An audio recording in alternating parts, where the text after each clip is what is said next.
recording. In the name of the Father, of the Son, of the Holy Spirit. Amen. Amen. Come, Holy Spirit, fill the hearts of your faithful and enkindle in them the fire of your divine love. Send forth your Spirit, and they shall be created, and you shall renew the face of the earth. O God, who by the light of the Holy Spirit did instruct the hearts of the faithful, grant us by the same Holy Spirit to release what is right and just, always to rejoice in his consolation through Christ our Lord. Amen. Amen. Amen. Amen. A reading from the Holy Gospel according to Matthew. Glory Glory to to you, you, Lord. Lord. Peter approached Jesus and asked him, Lord, if my brother sins against me, how often must I forgive him? As many as 7 times? Jesus answered, I say to you, not 7 times, but 77 times. That is why the kingdom of heaven may be likened to a king who decided to settle accounts with his servants. When he began the accounting, the debtor was brought before him who owed him a huge amount. Since he had no way of paying it back, his master ordered him to be sold, along with his wife, his children, and all his property, in payment of the debt.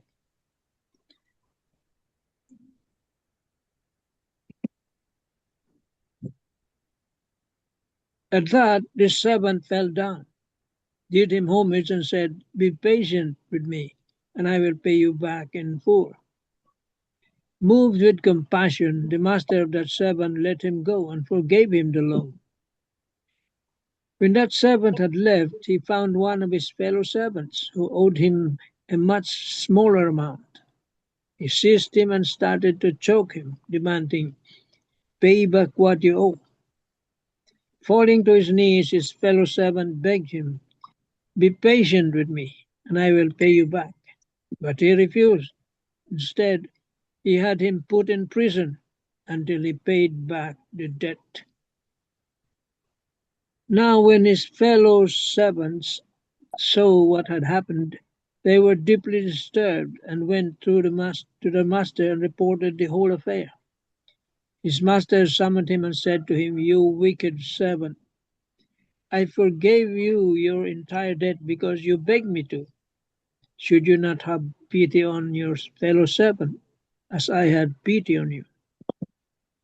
Then in anger his master handed him over to the torturers until he should pay back the whole debt. So will my heavenly Father do to you, unless each of you forgives your brother from the heart.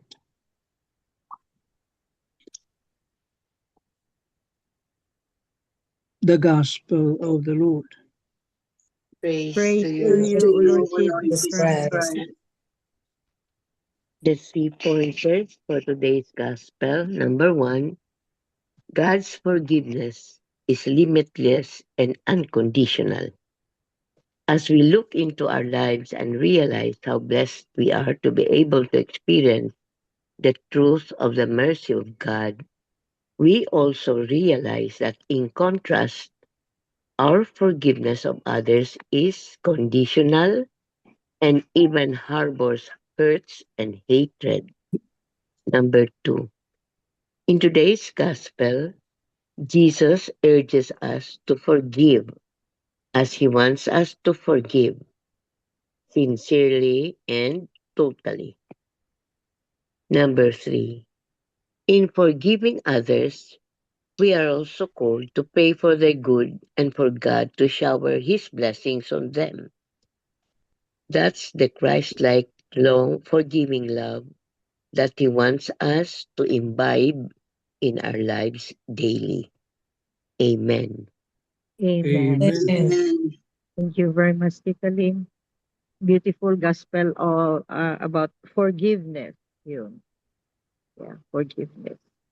Forgiving unconditionally. Yun. So, good evening, Father Dan. Good evening. Amen. Father, good evening. Good evening po. Good By the evening. bell. Your turn, Father. Akin na talaga. The Lord be with you. Good evening, good morning, and good afternoon. Good evening, Father. We have And in the your gospel today that is Jesus is very merciful, as the Father is merciful also. Jesus is very loving, as the Father is loving also.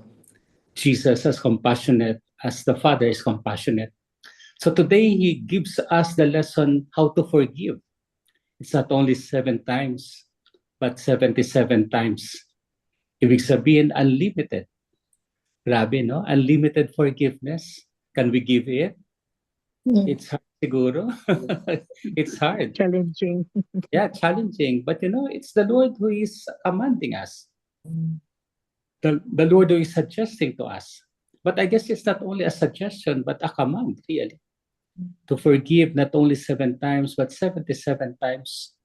Whatever pains they had done, whatever troubles they had done, whatever be in life, our task is to give forgiveness, because forgiveness is the gift of God, but above all, the gift of love. God is love, and love is God. So if we love God, if we have Jesus, then we can forgive. Therefore, forgiveness is the gift of love.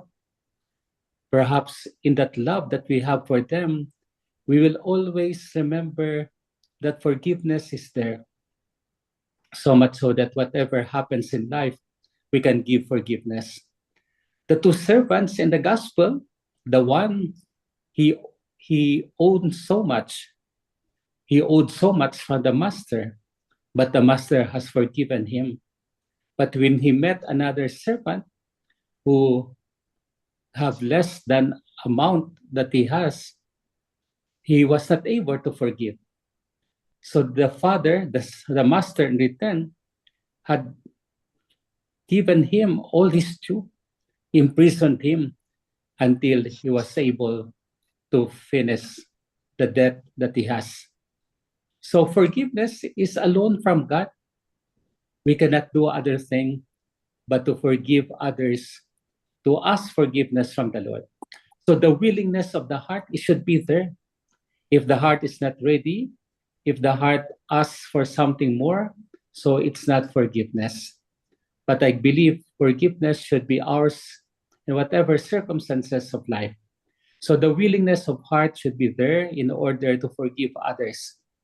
Secondly, the sincerity of heart is there. Once we forgive, our hearts are sincere. Once we forgive, our life becomes simple. Once we forgive, our being is of God.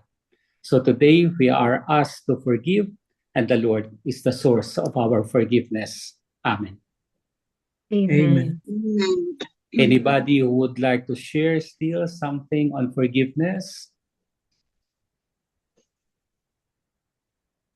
Patita MJ? I can say that forgiveness is already my specialty, Father. Wow. Yeah, that's already my specialty. No, it was of full of challenges, in the past Mhm. that I thought I couldn't make it. No, pero um, it's very very doable, and the Mhm. sincerity, and the sincerity is more more challenging than saying that I forgive you. Yes. Yeah, yeah, it is more challenging to be sincere when you say, but Tita Grace, it's very doable, Tita Grace, to forgive. Yeah, so I just want to other people, no, with unforgiving, at least unforgiving heart pa ba na to forgive somebody, no. The feeling, the my feeling was really beyond the explanation, beyond words. After I sincerely forgive the person who have hurt me, Mhm. even if he didn't ask forgiveness, and then Yes. wala na siguro pag-asa, Father, because of his mental disability. There's no Yeah. more chance of him to. I mean, it's okay if he cannot ask for forgiveness, but I still forgive him, and very very nice feeling talaga. Very, very nice feeling if you forgive somebody. Yeah, Yes. and I praise and thank the Lord, no, for this grace. This is a grace. This is a blessing that I made it. I made it to sincere, sincere forgiveness of my husband who have hurt me. Mhm. Yeah. Yeah. Even if you want forgiveness, you forgive. That's wonderful. So you are great, Tita. You are great. You have forgiven. Thank you. By the grace of God. It was not easy. Talaga, Tita Grace, it was not easy. So, let's pray. Let's pray, no, na Tita Grace especially will also have a forgiving heart. Why, Tita Grace? Ano sa Yeah. iyo? Oo. I have already forgiven who have hurt me, and I can say that I am already free from my zone. Wala na. Everything is free. That's why I'm also free. Wala na ako sang whatever hurts feelings sa iba dyan. I don't know. Basta wala na. I'm free from my zone. Emotional zone. Tita Wala. Sergey, kailangan bumalik ka sa bahay mo. Andito ko sa bahay ko, Tita Linda. Hindi, with him. Wow. Yeah. Mukhang alam na alam nyo lahat. Tingnan Yun na. ang prayers namin every night. Yeah. So that's The great. reconciliation. Forgiveness, reconciliation should be done, even if the persons won't ask forgiveness, because that's a gift from God, really. That's a gift from God. And once we forgive, our hearts are flowing. Our life becomes so simple. Our life becomes so meaningful because we have asked the Father's forgiveness, but we have forgiven also others. Amen. Amen. Lord Jesus Christ, Lord Lord Jesus Christ. thank you for the gift of forgiveness. Thank you for Thank the you gift for the of gift of forgiveness. forgiveness. Not only 7 times, Not only Only 7 7 times. but 77 times. but 77 77 times. It means limitless. It means It means limitless. It means it goes beyond, It meant means to it go goes beyond beyond. according to your will, O Lord. according to your According to your will, O will. Lord. Forgive us, Lord. Forgive Forgive us, us, Lord. Lord. And many times we have not forgiven, And the many times And that we many have not times you have forgiven, not forgiven. but we will forgive others as well. But but we we will forgive forgive others. others as well. Make our lives more meaningful, Make Make our Make our our lives life more meaningful, more simple, more more simple, more simple, fluent to your will. more more fluent to you. more fluent to your will. fluent to your will. Thank you, Lord Jesus, Thank Thank you, you, Lord Lord, Jesus, giving us this story giving for us giving us a story of forgiveness, of of forgiveness, forgiveness of your love. that Of your love. for your love. Amen. Amen. Amen. Hail Mary, full of grace, the Lord is with you. Blessed are you among women, and blessed is the fruit of thy womb, Jesus. Holy Holy Mary, Mary, Mother Mother of of God, God, pray for pray us for us sinners, now now and at and the at the hour of hour our of death. our Amen. Saint Hannibal, Pray Pray for for Saint us. Pray for Pray Pray us. for us. Joseph, Pray Pray for for us. us. angel of God, my my guardian God, Guardian dear dear to to God God's and love to and me. its here. ever Ever Ever this this day day be be at at my my to side, light side, of light lead my and path guide, to rule and even guide God. me.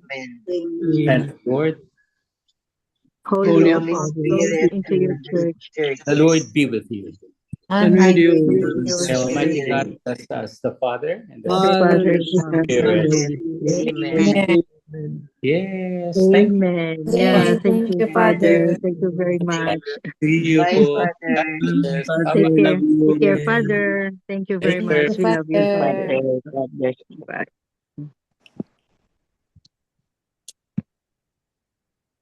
Get Beautiful. dungig mo, Tita Grace. You heard it. When you Loud and forgive, clear. you must reconcile. there's no forgiveness if there's no reconciliation. We must not deny. See, do not put a period in it. Maliwanag yung gospel. Wala si brother. You will be held accountable unless we forgive.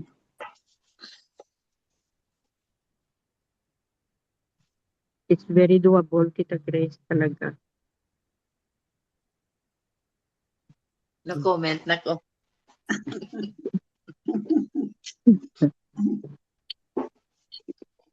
Sister Grace, punta tayo Iloilo.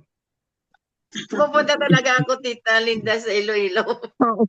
Darating siya ng March, 15, 16. 16. Ganun, doon ka mag-Holy Week. Opo. Oo. Sa Hihintay Rojas. nga namin Sa siya. Rojas. Wow. So, Rojas, that's nice. Oo, kasi may yung pinsan ko doon sila, may Santo Enchero. So, That's ako good. doon. yeah. So going back to the gospel, to the message of the gospel is forgiveness, no? I'm sorry, Tita Grace, I have to mention, pero It's okay, because John. Okay lang. we are really, really more than sisters, biological sisters, no? Because we know each other. We know each other since high school ba? Barkada kami ni Tita Grace since high school. So I just want you, Tita Grace, to experience if you sincerely forgive somebody and at least try the first move ba. And then just like what the Father Danny said, no, na even if that person didn't ask for forgiveness, just forgive him all the way, just the same, just like what I did after 30 years. Umuwi ako sa bahay after 30 years. So, Wala. doable, Tita Grace. Let's pray for that, Tita Grace. Let's pray for that. Tito Edmond, Brother Edmond or Tito Mans. Pwede mo lang. Yes. Yes, si Brother Edmond, meron yan, magandang humili niya. Okay, go, brother. Good evening once again, brethren. And for the past few days in our Lenten journey, the gospel readings have been slowly guiding us deeper into the heart of God's mercy. The church, like a wise mother, does not give us random readings. Instead, she leads us step by step so that we may understand the path of conversion.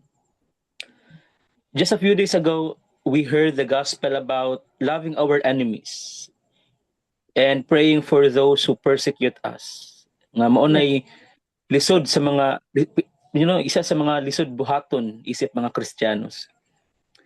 No, but Jesus challenged us to go beyond ordinary love, not only those who are good to us, but even loving those who hurt us. Then yesterday we heard about how even a prophet like Elijah was rejected in his hometown. It reminded us that sometimes people fail to recognize God's presence and mercy because their hearts are closed. What's that? And today, the gospel brings us to a very concrete question about life, and that is forgiveness. Now, Saint Peter asked Jesus, Lord, if my brother sins against me, how often must I forgive? As many as 7 times? Peter probably that he was already generous, but Jesus answered, not 7 times, but 77 times. Now, nindot kaayo ang ingon ni Saint John Mary Vianney about forgiveness. The Lord is more eager to forgive than we are asked for forgiveness. Well, sometimes we are very afraid to go to confession. Usahay maulaw kita sa atong mga sala, pero ang tinuod, ang Dios nagahulat kanato. Just like the prodigal son in the gospel Mm. for the past days. God is waiting for us to come back to Him. Every time we kneel in confession, we experience what the servant experienced in the parable, a death completely forgiven. My brethren, kung ang Dios mo pasaylo nato ingon sa no kadako nga paagi unsaon nato pagdumili sa pagpasaylo sa uban. In the parable, after receiving mercy, the servant refused to forgive his fellow servant who owed him a very small amount. Instead, he had him thrown into prison. When the master heard about it, he was angry and said, "Should you not have had pity on your fellow servant as I had pity on you?" Usahay kita usab sama adtong alagad. We are not very different from that slave. We are forgiven by God, but we find it hard to forgive others. But the gospel today is inviting us that we should offer and we should give the same forgiveness. No, listening to the wisdom of Saint Teresa of Calcutta, who said, if we really want to love, we must learn how to forgive. Yeah. We cannot fully love our brothers if we don't know how to forgive, because forgiveness is the root of love, or love is the root of forgiveness. The two virtue will go each other. Ang tinuod nga gugma dili motubo sa kasing-kasing nga puno sa kasuko. Ang tinuod nga gugma nagkinahanglan og forgiveness, pagpasaylo. Perhaps today, the Lord is inviting us to reflect. Is there someone at this time we need to forgive? Is there a resentment we have been carrying for a very long time? Tingali usa ka higala nga nakapasakit nato, tingali usa ka miyembro sa atong pamilya nga dugay na nato wala tagda, tingali usa ka tawo nga nakasulti og sakit nga mga pulong. But today, God is inviting us. Buhii ang kasuko og pagpasaylo gikan sa kasing-kasing, because every time we forgive, we become more like Jesus Christ. And so today, let us pray. Ginoo, salamat sa imong walay kinutuban nga kaluoy. Pasayloa kami sa among mga sala ug tudloi kami sa pagpasaylo sa uban sama sa imong pagpasaylo kanamo. Because in the end, the kingdom of God grows wherever mercy is lived, forgiveness is given, and hearts are transformed by love. Amen. Amen. Wow. Thank you very much, Brother Edmund. Beautiful reflection. Very beautiful. And very true. No? So, thank you. You have something, Tito Mans? Ang ganda ng gospel. Yeah, ang ganda. Yeah, they're very challenging. no? Every time we read the gospel, we must truly reflect on it. Because it is where that God speaks to us. See? He speaks to us in the gospels, the readings. When you pray, you speak to Him. But when you read the good news, the Word of God is speaking to you. Kaya yan ang challenge yan. We do not just read it and nothing happens. It says share forgiveness. We must not be in denial. You see, do not put a period in it. There is always a way. It is prayer. Pray for that grace. God will give you that strength. The experience gonna end. That's why I can say that. It will take years. It will take time. If it is a deep hurt, it will take time. Hindi ganun kadali magpatawad. Ganun kadali magpatawad. Mahirap. Takes time. Years, maybe months, years. But only prayer. If you ask God to help you, He will give you that grace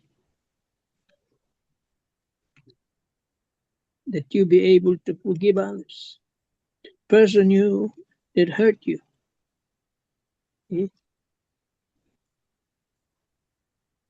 We must not be in denial, feeling that we're happy because we have denied that we have hurt somebody. You're denying that you have committed a wrong, an error, a mistake. You must accept it.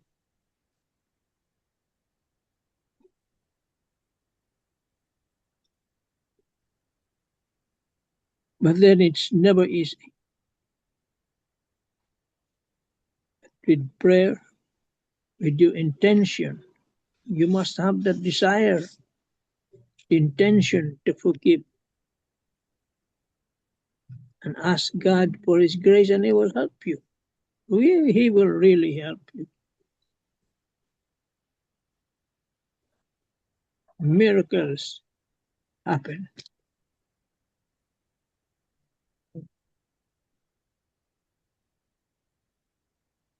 We can never underestimate the mercy of God. It says here, it is limitless.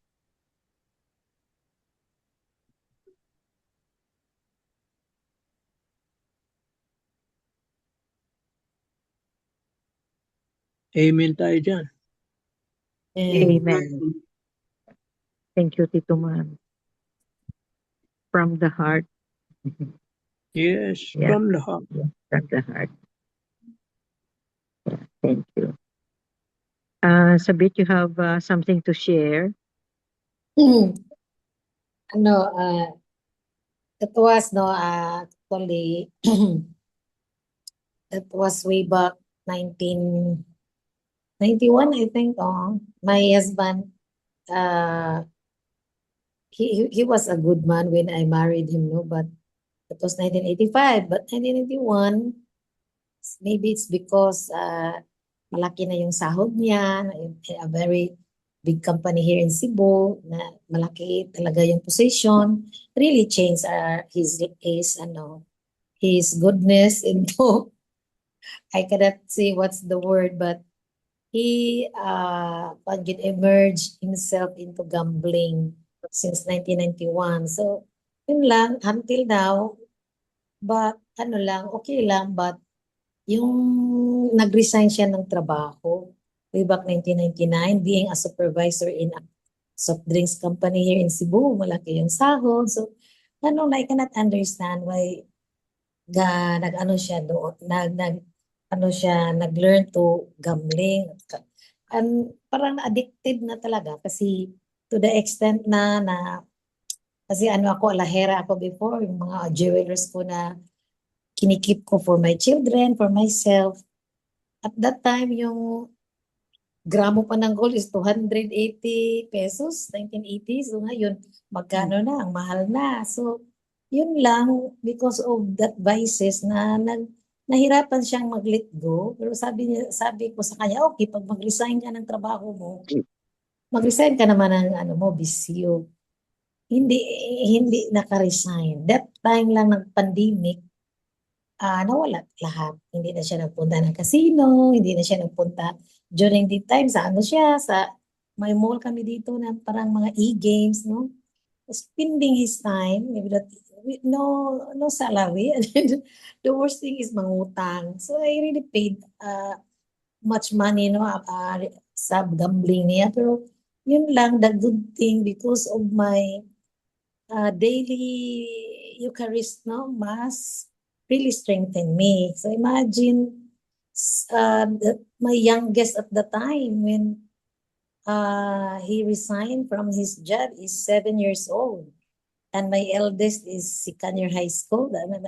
Pero yun lang, I realized that God strengthened me. I never give up to the extent that sometimes yung mga jewelries mag ano ba yun, mag-fight, kukunin ko sa bulsa niya, ayaw niya ibigay kasi ano naman niya, iprinda, no? Pero yun lang, God never leave me, no? Nandyan siya palagi when it comes to financial. Because I am already good in my business, in the insurance, so yun lang ang ano ko ni Lord. Lord, I am so very successful in my career, pero yung husband ko, bakit ganun siya?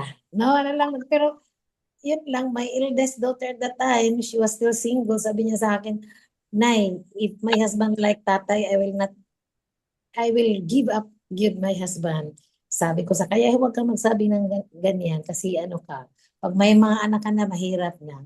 Pero all my, how many years naman siya ngayon? Since 1991, so akala ko wala na siya nagagambling kasi after pandemic, hindi na siya pumupunta sa casino, hindi na siya pumunta sa mall.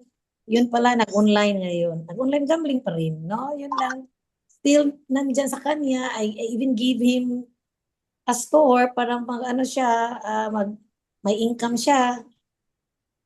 Kahit wala siyang dinadala na something for the family, okay lang, basta huwag kang maghingi sa akin. Pero yun lang, recently, bumalik na naman na merenda sa mga lahas ko. Pag maiwanan ko yung drawer, siyempre magalit naman ako kasi tao lang ako. Pero at the end of the day, forgive pa rin. Pero sabi niya, sabi ko sa kanya, sige, give me na lang the receipts kasi mga mahal na yung mga kanang yung jewelries. Pero sabi ng youngest ko, nanay, huwag ka na lang mag-wear ng jewelries. Kasi pero yun lang, no? Talaga parang sick talaga, very, siya, addicted na, no? So, yun lang, walang away, wala nang, kahit ganun siya, I still forgive him every day. Not only forgive for so many years na kasi kami lang tatlo sa bahay, yung anak kong lalaki siya at ako. No? So, parang my day is not fruitful pag mayroon akong galit na tao. So, yun lang, a very, siguro, Lord, thank you sa grace na to nga. Parang, hindi ako magalit for, siguro in hours lang. At when I sleep, I can still, sige lang, Lord, siya na yung may kasalanan sa iyo, no? Yun naman lang, sana binigyan na lang niya sa pamilya niya kasi mahihirap yung pamilya niya, yung mga ginagambling niya, yun lang mga regrets ko. Kasi yung regrets ko sa kanya na parang dumating na from store niya, baka makarinig siya. Yun lang, no? Nagsishare kayo ng iba't iba, pero sa akin, every day, I have to forgive my husband. Kasi nandyan pa rin siya sa addiction. Pero anyway, I still keep on praying for him. Yeah, thank you. Acceptance ang sa'yo. Acceptance. I am so blessed. I am so blessed when it comes to many things, no? Yun lang. Thank you, Lord. You cannot change. You cannot change him. Yeah, just accept the things that you cannot change. Yes, I cannot change him. And good. You cannot. So it's still a big blessing, no, na you have an understanding heart and a forgiving heart. Yeah. Thank you, Sabit. Thank you. Yeah, thank you. Yeah. So, any concluding wisdom? Anybody? Short lang before we end this beautiful night of gospel and reflections. Beautiful message from the Lord. Anybody?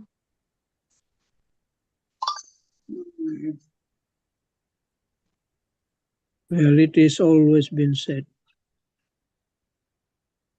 to err is human. Madalas natin madinig lahat niya. To err is human. and to To forgive forgive divinely. divine. It's not easy to forgive. Oh, it's not Sabi easy. pa nga nila, forgive and forget. Yes. But to forget, I don't think so. No, you can't forget. Always that hurt.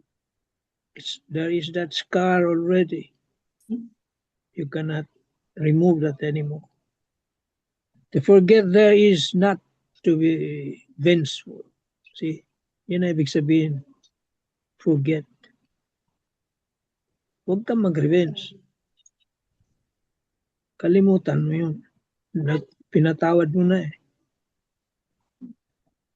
We must not have that vengeful heart.